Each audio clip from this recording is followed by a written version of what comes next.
The most common call is a worried parent calling up going, I think the radar gun is broken. It just says they're throwing this number and it can't possibly be true. And the reality is that every parent, I did this with my daughter as well, you remember that best measurable number, and in your brain, your kid does that. That's Steve Goody, CEO of Pocket Radar, who produces handheld speed tracking tools that deliver accurate velocity data in real time. Designed to be simple, portable, and affordable, Pocket Radar is part of a growing wave of sports tech that's helping democratize access to information. It's just objective information. And what I love about it, over time, that makes coaches actually check themselves. So if you're a dedicated coach, you care about your kids, you want to make them better, and you would be just as disappointed as the parent and the kid if you weren't improving them. If you've got ethics, you're going to go, whoa, I've worked for a month and I've seen no measurable evidence that they're getting better. Then hopefully the coach will go, I need some help to figure out what do I need different to help coach them better. So everybody wins with a true objective data. In this episode, Aman Loomba, GameChanger's SVP of Product, is joined by Anna Nickel, Senior Marketing Manager, who brings a rich background both on the field as a softball player and in the dugout as a youth and collegiate coach, to talk about what it really means to democratize access to data and tech in youth sports. Steve shares the story behind Pocket Radar, how objective feedback can help players and families navigate the highs and lows of the game, and why making tools that are easy to use is key to helping more athletes grow on and off the field.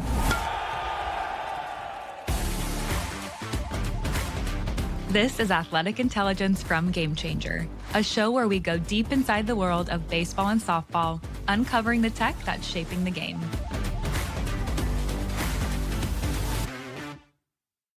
Most of the guests we've heard from this season have spent years competing at the highest levels of their sport. Their time on the field shaped the tools they went on to build. Steve's path was a little different. I was the guy that played Little League one season, sat on the bench, struck out every time at bat. Like, no, I was the nerdy bookworm that was studying math and circuits, and I was the non-athletic person. So there's a big irony in this, but there's also an incredible, it's been incredibly fun to end up doing this because it is, in a positive way, completely turned upside down my perception of those athletes I knew when I was younger. It's like some of the most amazing people I've met in this journey have been athletes and leaders and coaches. It's incredible. Tell us more about how your perceptions of the people in the world of sport have changed. When I was young and I couldn't play those sports, I was envious of them, and a lot of them, when they were younger and immature, were sort of the people I feared, to be quite frankly, in those younger years, the whole proverbial jocks versus the nerds thing, and I didn't know any better. So I left with sort of a negative opinion of athletes out of high school.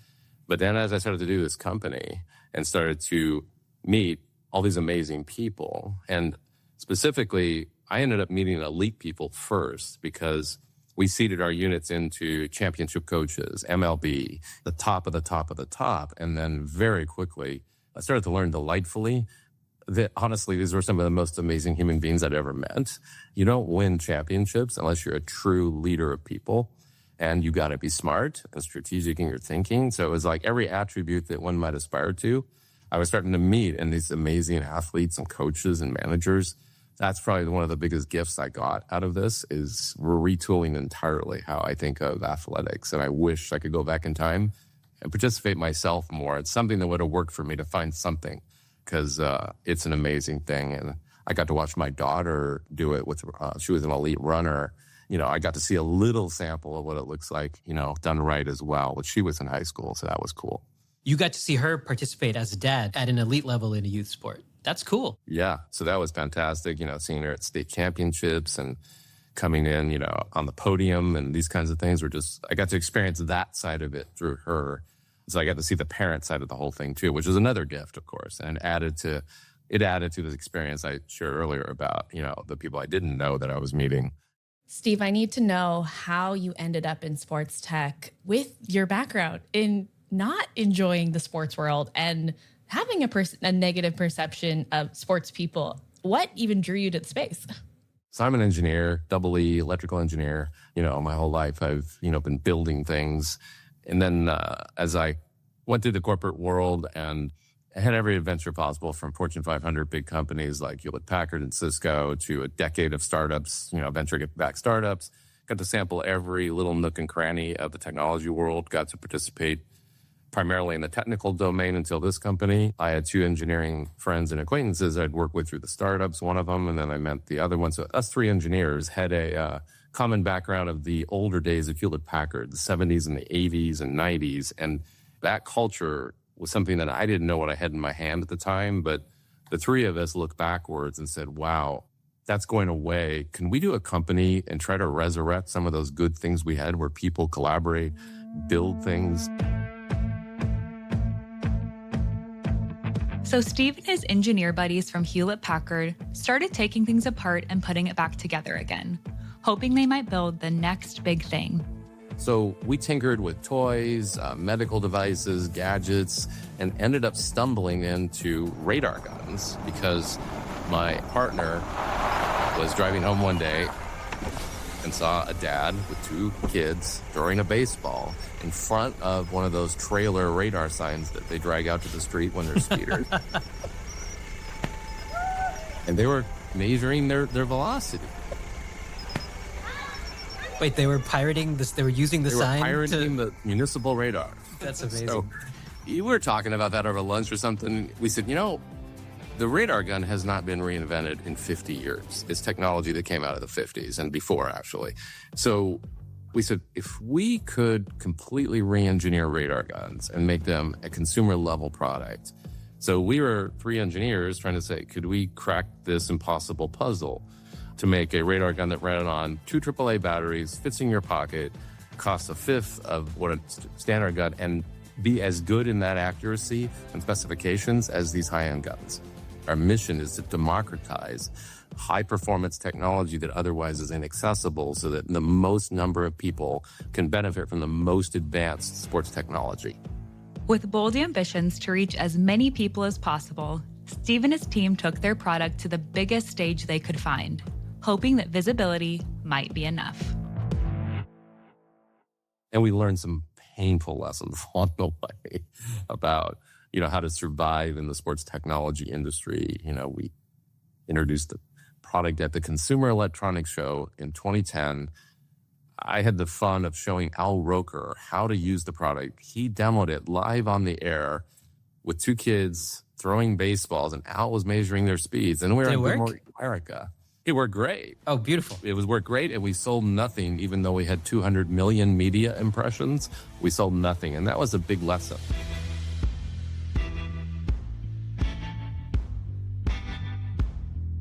Turns out Al Roker and Good Morning America weren't exactly the target audience. What they needed was for coaches to hold the product in their hands, to feel how it worked, and to see what it could do on the field. In 2010, Steve got connected with a friend at a baseball publication who introduced him to Andy Lopez, a College World Series champion and coach at the University of Arizona, who would later be inducted into the ABCA Hall of Fame. Hey, Steve. Why don't you come down and show Andy what it's all about? If Andy saw value in it, that would be the kind of validation Pocket Radar actually needed. So I flew to Arizona, walked onto a practice field at D1 school. Andy was there, nice guy, great coach, and is one of those leaders I refer to. Andy's one of those guys. So he had soccer guns there. His school had purchased a while back, so he had several $1,000s, and he was guarding them and protecting them because kids would drop them and the school would be out a couple $1,000. They were like golden assets you kept in the closet, or you'd go to use them and find out you forgot to charge the battery. So, I got to see firsthand how he used radar.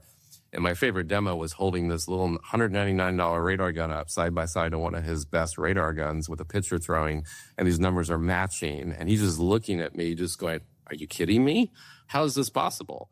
I kept getting that with every D1 coach, MLB people, and in a year, we're just going to blow this up. This is amazing. It's going to be bigger than we ever thought. It took 6 years to even get to anything approaching break even. And we were not a big company. Break even was easy. So that was another big lesson, is what it means to market and to go to market with a product. Even though you have evangelists that love what you built, that doesn't mean you're going to sell it overnight. It's not a piece of software you download. You have to put it in channels. You have to sell it. You have to find partners. So that was another big chapter of learning about how you launch a piece of sports technology hardware. Lots of lessons learned, fortunately, positively learned, and mistakes were learned from, and they weren't the end of things. There was some definite gut check moments in that adventure.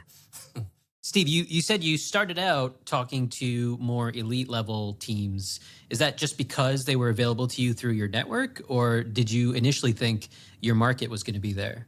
We imagined that if we went there and started at the top, we would trickle down. We correctly assumed that if you had something more affordable, people that watch the elite, even though we started to learn that radar guns aren't used at low amateur levels, they're used by the serious amateurs in serious programs, whether that be a training academy, a high school.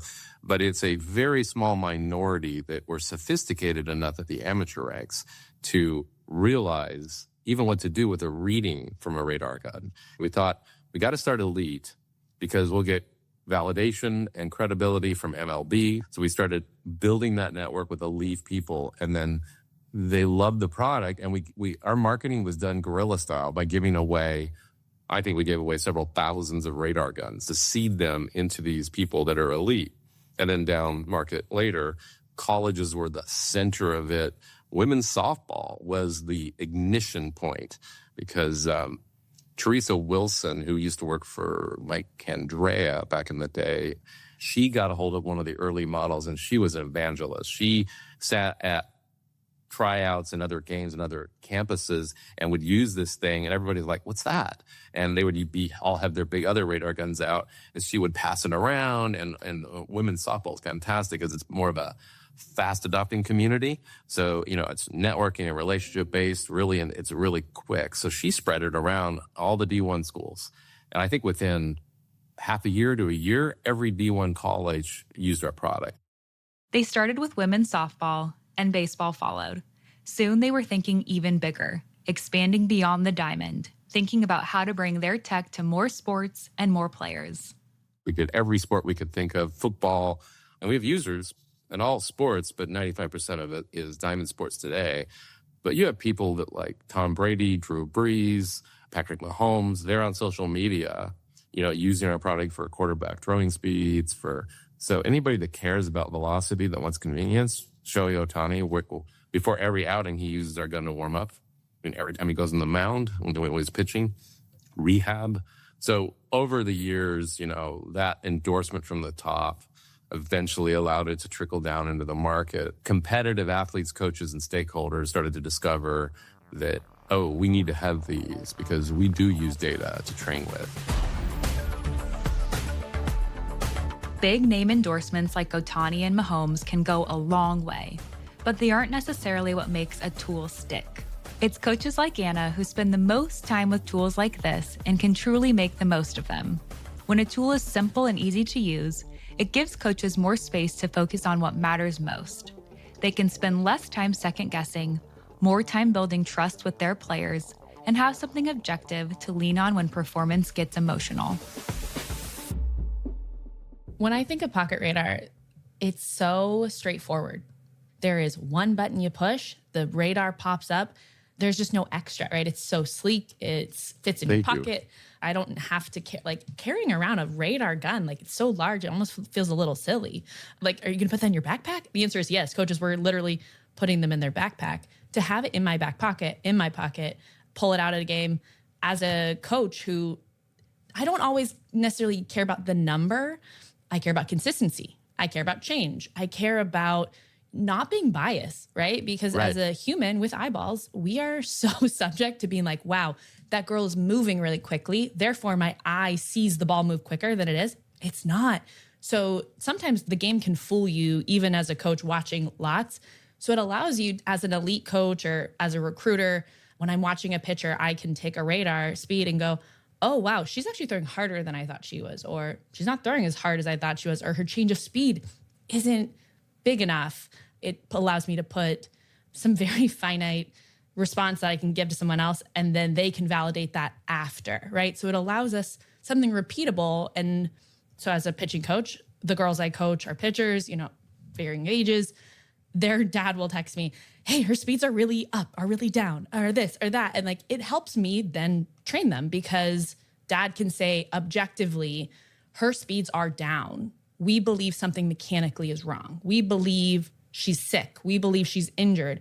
And it immediately helps that elite athlete kind of remove some of the emotion from a struggling period. And I imagine that you have endless stories of parents, coaches, and people telling you about the use of the radar and how it's really helped their athletes. You've touched on 4 or 5 really fascinating areas that I've learned a lot over the years, sort of unexpected, learning. I'll say right away, the number one support call we get is a worried parent calling up going, I think the radar gun is broken because my child is slow. And it just says they're throwing, this number, and it can't possibly be true.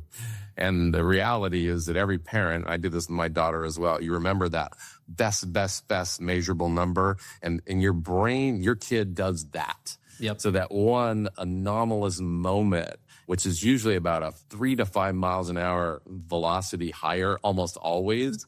So when they get the truth, they can't handle the truth. It's that reality, and it has a really positive effect if you can then embrace that. Pay attention to that number. The things you mentioned, there's multiple reasons, right? One is, am I getting injured? The fall off of a fastball velocity is a way better indicator than, say, pitch count per kid in a game, right? Something's going on. Even if they're not hurting, fatigue that translates to lower velocity, can be precursor to injury. So there's interesting things around that. Can we get into that? I think that's a really interesting topic because pitch counting is something that we are very intimately involved with because we track that stat, and pitch counting is the way that most leagues try to regulate or encourage, I guess, arm safety among young pitchers. I hear you saying counting is not the right way to do it. What we should be doing is looking for evidence that things are going wrong. And if you're not, is that what you're saying? I'm saying we could do better. Pitch count is great as a proxy for safety, but the kid went out and wrestled with their sibling the other night and started a semi-tear in a ligament. The pitch count doesn't tell you anything about that. After 20 pitches, they're going to tear a bicep tendon because they did something silly the night before. Pitch count doesn't tell you anything about that. Yeah. It's based on the assumption the kid's healthy and didn't do anything foolish. So you add velocity to that. And I think, as we all probably understand, as data becomes more prevalent, more surrounding every athlete, we can use data mining, AI, and other solutions to get health insights. There's so much in fantastic sports set coming out that not only is about ball flight metrics, but about the human body and the kinematics of the human body. Well, you marry up that with some of the machine learning and AI models along with ball metrics, you can start doing a very, very rich story about injury prevention. Radar can do more than measure what's happening on the surface. It can offer clues, sometimes subtle, sometimes surprising, that can offer deeper insights into overall health. We had a group of scientists come to us one time, and they were using radar returns from someone's walking gait. Turns out there's a way to look at the radar signatures of somebody walking toward a radar gun, and with like a 90% confidence, you can tell whether they've had a concussion or not, even if they don't show symptoms. Wow. Because it causes micro changes in their gait timing. I think there's a rich future in using sensing, data mining, AI, ML, all together to just keep bringing more and more of what we're all after in the market is, democratize all of that so that there's safety, there's monitoring, there's all the insights you get for player development, coaching, recruiting, you name it. Steve, do you think all of these democratized enhancements to the game and the way the athletes play the game, are they all destined to trickle down from the pros? After 15 years of selling the product, one of the big takeaways and watching many companies come and go, if I had to summarize it in one sentence, is because their founders believed 100% that if I serve the elite at the top and they love the product, it will trickle down and I'll sell hundreds of thousands, millions of units. That is an inaccurate and totally false statement. The big surprise for me was that down market, they were not embracing this stuff, even when it was free, even when they got perfect education. And then I walked away finally after years, honestly going, wait a minute, we can't change the way they think. We have to build something that matches the way they think. That sounds sort of obvious, but the trickle down concept is such a powerful one because it works in some other cases. But when you're making an instrument that measures analytical data, physics data, you've just narrowed yourself into a very elite kind of person. So nowadays, yeah, we will serve that market all day long, top to bottom, right? And that's a part of the market. It's the heart of the most competitive part of the market. Got to have it, check the box. At the pro level, systems like StatCast track nearly everything: pitch velocity, ball movement, even how a player runs down the line. Now, younger or amateur players might not need that much data, but having just a piece of it, something to show progress, flag fatigue, or back up a coaching decision, can make a big difference. And that's exactly the question Steve and his team started asking. Why can't the masses have effectively their own StatCast? With that question as the North Star, Pocket Radar has leaned into partnerships, including with GameChanger, syncing pitch speeds with in-game events automatically. GameChanger now goes a step further, turning those velocities into usable stats, capturing and showcasing average velocity in real time.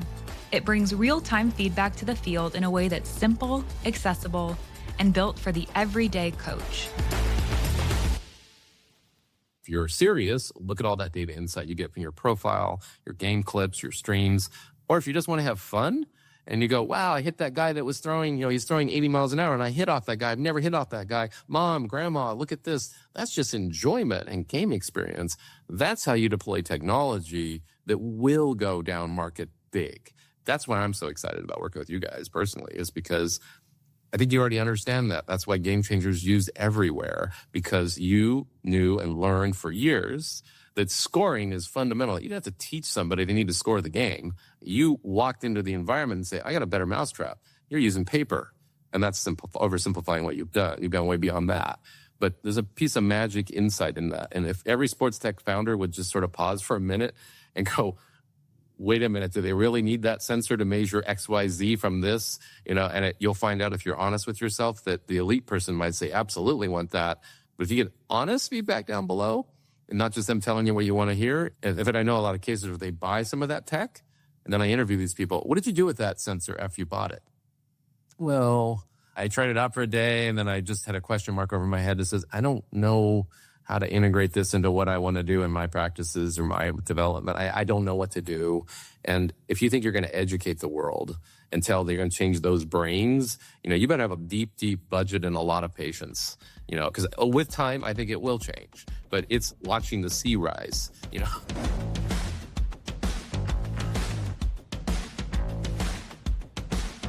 It can feel like the game is flooded with data. At the pro level, more and more decisions are being driven by numbers, with tech used to squeeze out every marginal gain possible. But in youth sports, that kind of thinking can be tricky. Kids look up to the big leaguers, copying not just how they swing and throw, but what they value, which raises a big question that Aman dives into. Will the use of data to win games, fundamentally, which is why the elite teams are using these products, will that come eventually to the youth sports teams, or is that never, the average little league team? I believe it absolutely will, but it has to enter that market and take that market through a much more organic, intuitive method. And I think AI and ML is going to accelerate it because you're going to be able to put this artificial human layer on top of it. In fact, I tell people all the time, if you're talking to an amateur athlete and you show a screen full of numbers, you're going to fail. You got to hide the numbers and put something in front of it, like an AI agent, say an agentic system that says, hey, never mind the numbers, kid. You need to pull your back foot back, 6 inches and load up differently. And I'll watch the numbers for you. Don't worry about those numbers. The key numbers that for recruitment, of course, they want to know those, right? But that's the problem that most sports technology companies make. They think that analytical thinking is a natural thing that will trigger down market. You need to put I'll call it a different UX for the down market thing, driven by the same engines that we build together. Those engines, you already know this in what you do with streaming, for example, is that's about, sure, a lot of people want to look at those streams for very important reasons that are about being competitive, think about recruitment, But there's plenty of people that don't watch those streams because, dad can't make it to the game. He wants to see the game, or grandma. So it's about connection, family, connected to the athlete, the stakeholders, the people around them. I think we can take all of our technology and lean heavily that way, as well as serving the elite markets. We're doing both, and we're doing it through partnerships extensively, because we all should stay in our own lanes and what we do best, and join forces, in my opinion. I agree, Steve. You all really do serve the viewer of it and the athlete who's actually playing. And to me, that's the part that you do so well, is you're giving that athlete feedback. There is nothing more interesting to an athlete than feedback that they can actually absorb. And I don't know if this is how you would frame it in your brain, but what I hear you saying is it's gamification. It's making practices more interesting. It's contextualizing success. As a coach, I might not know if something is good at the youth level. I might have no idea if this athlete is actually the hardest hitter, and is that why they're my best hitter? Whereas if I have some velocity behind it, I can say, oh, I'm noticing that these 5 athletes have excellent exit velocity, but only 2 of them are my best hitters. And it gives me some context to help development. And if I'm an athlete at practice, and for coaches out there who have tried to run a practice with a bunch of 9-year-olds, they get distracted so quickly. And so that gamification piece, how do we keep kids interested and playing and moving in the right direction? And at GameChanger, we 150 stats. There's so many stats. They're very overwhelming. There's probably one that's really beneficial to that kid and they want to see it improve, but they just want to know that they improved. If I'm a parent and I say, hey, this season, you had a great season, great job. Like, that's really all they want to hear. They want to know that they're having fun and doing good. And this is a way to give them feedback without you as the adult having to oversell them that was good, and say, hey, look at the number. You tell me, is that higher or lower for you? And then you can personalize it to them. It's about their journey. It's not about comparing yourself. It's about growing. And this gives you a very straightforward way to do that in a practice setting.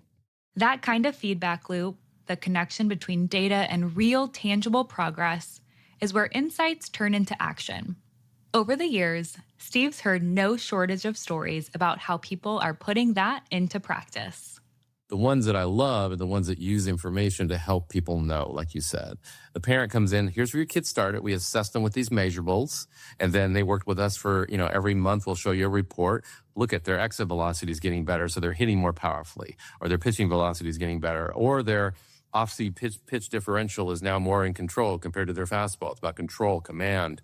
So data is a wonderful thing for coaches, and there's no more argument. It's just objective information. And what I love about it, over time, that makes coaches actually check themselves. So if you're a dedicated coach, you care about your kids, you want to make them better, and you would be just as disappointed as the parent and the kid if you weren't improving them. If you've got ethics, you're going to go, whoa, I've worked for a month and I've seen no measurable evidence that they're getting better. Then hopefully the coach will go, I need some help to figure out what do I need different to help coach them better. So everybody wins with a true objective data. I think the more we can tune in to, wait a minute, how do they want to work? How do they want to experience the game? How do they want to do their practice? And really trying to bend our technology to fit what they need or what they enjoy and make it more pleasant, easy to use. Looking forward into the future, are there any big technical advancements that you're excited about, either things you can talk about that are coming from Pocket Radar or just stuff you see widely in the industry? The industry is running really fast toward more measurements, more technology to do measurements. We're an innovation company. We want to do that democratization. So what's next? Well, more measurables in more places, the things people want to see, whether it's in-game or in practice in a tunnel. So what we showed at ABCA was taking our current radar product, the Smart Coach Radar that everybody uses, and your iPhone. That was a hitting solution we demonstrated. It's measuring the same thing you see in tunnels with 3D. It's showing a spray chart, showing the launch angle, the spray angle, calculated distance. Like many of the other systems you've seen that can do that in a tunnel. In golf, they're called launch monitors, where you hit the ball and you see what would have happened on the fairway. Same thing if we've all seen these systems. Well, we showed that because now people that own our product and they have an iPhone, we're going to think about how to get them the most affordable version of that. Think of it now, the 3D world. So this is where we're headed.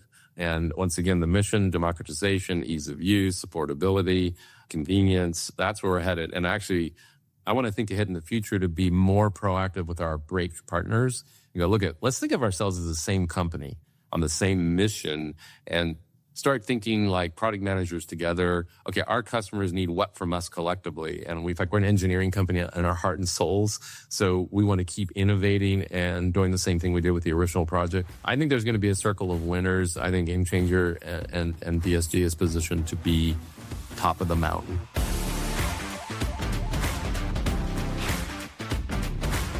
For coaches and players at every level, having access to simple, objective data can make all the difference.